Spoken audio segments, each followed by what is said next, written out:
दे ही नहीं रहा।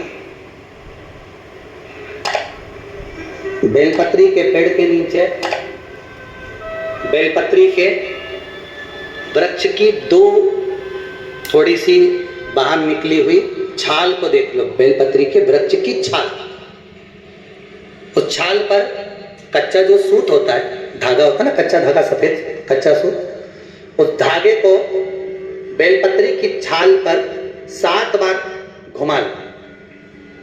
चारों तरफ मत घुमाना, नहीं तो चारों तरफ धागा लेके घूम जा। बेलपत्री का जो वृक्ष होता है, उस वृक्ष की छाल पर 7 बार घुमा लीजिए। ये केवल शरद पूर्णिमा का ही उपाय है, इसके बाद नहीं करना है, केवल एक ही दिन होगा। बेलपत्री की छाल पर उसको घुमा लीजिए 7 बार घुमाकर। जब वो जनेऊ की तरह हो जाएगा ना, उसको उतार लीजिए। बेलपत्री के वृक्ष के नीचे घी का दिया लगाइए, हाथ में उसको रख लीजिए। जिस व्यक्ति को तुमने धन दिया और वो उलझ गया, नहीं दे रहा, पैसा पहुंचा नहीं रहा है, उस छाल पर जो धागा आपने लपेटा है, श्री शिवाय नमस्तुभ्यम का स्मरण कर कर बेलपत्री के पेड़ के नीचे कुंडकेश्वर महादेव का नाम लेकर उस धागे को शंकर भगवान को छुआकर महाराज माता पार्वती के चरणों में ले जाकर छोड़ दीजिए। अब विनती कर कर छोड़ दो और निवेदन कर दो, माँ मेरी इतना धन है, इतना पैसा है, विश्वास कर कर मैंने उसको दिया था, वो नहीं दे रहा, माँ से निवेदन करो। फिर कहेंगे संसार वालों के सामने जाकर रोगे तो दुनिया के लोग हंसी उड़ाएंगे। आप किसी से कह दो मेरा 5 लाख रुपए लेकर भग गया, दिया काय को, हमसे पूछा गया, हमने कहा था। दुनिया के लोगों के सामने जाकर कहोगे तो हंसी उड़ाएंगे, अच्छा है लेकर भग गया, अच्छा है डूब गया। हमें किसी के सामने नहीं रोना।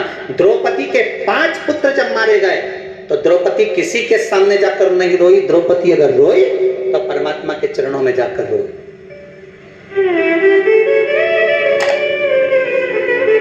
उत्तरा का गर्भ जला, ब्रह्मास्त्र छोड़ा गया, उत्तरा कहीं जाकर नहीं रोई, सीधे भगवान के चरणों में जाकर। भगवान ने पूछा हुआ क्या? उत्तरा कहती मेरा गर्भ जल रहा है, ब्रह्मास्त्र आ रहा है। अगर संसार वालों के कहने में पड़ी रहती तो उत्तरा का गर्भ भी नष्ट हो जाता, पर भगवान के चरणों में चली गई। भगवान ने अंगुष्ठाकृति धारण करी, गर्भ में जाकर परिक्रमा करी, उत्तरा के गर्भ में पहुंच गया। जो बालक प्रविष्ट हुआ, परीक्षित हुआ, आते सी जन्म लेते सी जिसने परीक्षा करी परीक्षित हो गया। श्रीमद् भागवत में लिखा है संसार वालों के आगे जाकर रोगे तो दुनिया के लोग हंसी उड़ाएंगे, पर परमात्मा के आगे जाकर कहोगे, परमात्मा हंसी नहीं उड़ाता, परमात्मा उस कार्य को सिद्ध करता। उसके सामने जाकर बोलो तो तुम बोलो ही नहीं और परमात्मा के सम्मुख में कहो कि मैंने तो सबके कह दिया, सबसे फोर्स लगा दिया, सबसे सोर्स लगवा दिया, ये करवा दिया। परमात्मा से जाकर निवेदन करो कि मेरा धन उड़ जाए, मेरा धन मैंने विश्वास रखकर करा था, दे दिया था, माँ अब आपको देना है। भगवान शिव की कृपा से वो पहुंचा आए। एक पूर्णिमा पर करके देखने में क्या जा रहा है, शरद पूर्णिमा पर